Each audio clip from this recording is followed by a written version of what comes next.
Praise the lord.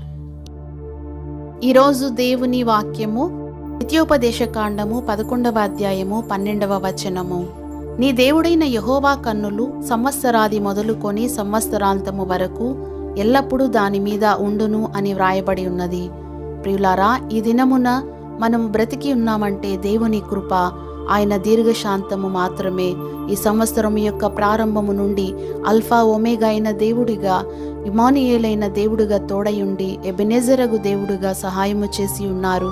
ఎన్నో శ్రమలలో, రోగాలలో, నింద అవమానాలలో, ఆర్థిక ఇబ్బందులలో, ఇరుకులో, ఎన్నెన్నో పరిస్థితులలో తాళుకొనగలిగిన కృపనిచ్చిన దేవుణ్ణి ఎన్నటికీ మనము మరవకూడదు. ప్రియులారా, ఆయనకు అప్పగించిన దానిని అంతము వరకు ఆయన కాపాడుటకు శక్తిగల దేవుడై ఉంటున్నారు.